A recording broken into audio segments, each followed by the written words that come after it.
Hello అండి. Welcome back అండి. మనమైతే ఈరోజు ఒక రెసిపీ చేసేద్దాం. గ్యాస్ అంటించి అలాగే ఒక బాండీ పెట్టి ఆయిలేసి తాలింపేసేద్దాం. తాలింపేసిన వెంటనే టమాటా, బెండకాయలు 2 ఒకటేసారి వేసి వేయించాలి. నేను ఎందుకు 2 ఒకటేసారి వేయించాను అంటే అదొక రీజన్ ఉంది. అలా టమాటాలు, బెండకాయలు 2 ఒకటేసారి వేస్తే టమాటాలో ఉండే పులుపు ప్లస్ ఈ బెండకాయలో ఉండే గమ్ము అంటే జిగురు జిగురుగా వస్తుంది కదా! అదనేది తగ్గిస్తుందనమాట.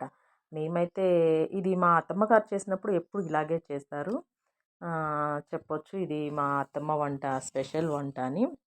ఇలా ఆమైతే కంటిన్యూగా అక్కడే ఉండి కలుపుతూ ఉండేదనమాట. అట్లా కలుపుతూ ఉంటే టమాటా మొత్తం స్మాష్ అయిపోద్ది. అలాగే కొంచెం మెత్తబడిన తర్వాత కారం వేసేస్తున్నాను. కారం మన ఇంట్లో వాళ్ళు ఎంత తింటారో పిల్లలు ఉంటారు కదా! చూసి వేసుకుందాం.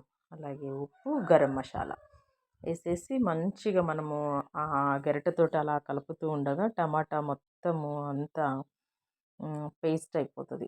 అంటే మెత్తబడిపోయిద్దనమాట.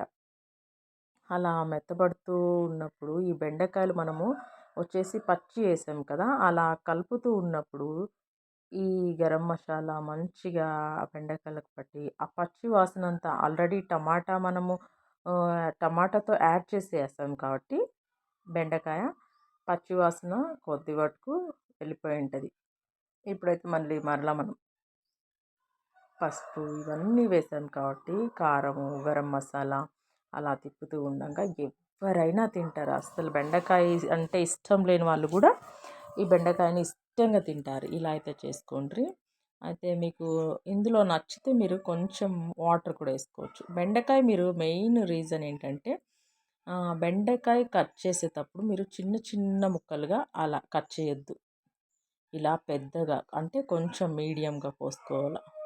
కట్ చేసుకొని వేసుకోవాలి. అలాగే కొంచెం వాటర్ వేసేసి తిప్పేసి తెల్లబాయ ఒకటి, తర్వాత కొంచెం అంటే కొంచెం కొబ్బరి అంతే. ఇంకా దాంట్లో వేసేసి మనం మంచిగా కొంచెం మనకిష్టం వచ్చినట్లు మనకు తగినంత కర్రీగా కలుపుకునేకి ఎంత ఈజీగా ఉంటుందో అంత ఒక చాయ్ కప్తో వాటర్ అయితే పోసేసి మంచిగా కడిగేసి దాన్ని అందులో వేసి నూరేసినప్పుడు దాని టేస్ట్ దాని స్మెల్ అంతా వాటికి బాగా పడుతుందనమాట.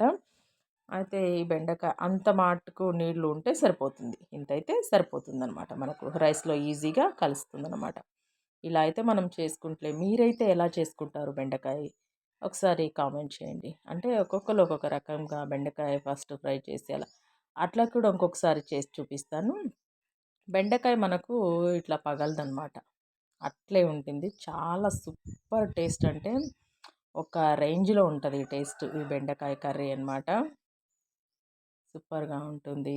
ఇది మీరు మీ పిల్లలకు కూడా బాక్స్‌కి పెట్టొచ్చు. అలాగే చపాతీలకి కూడా చాలా బాగుంటుంది. Like and share, subscribe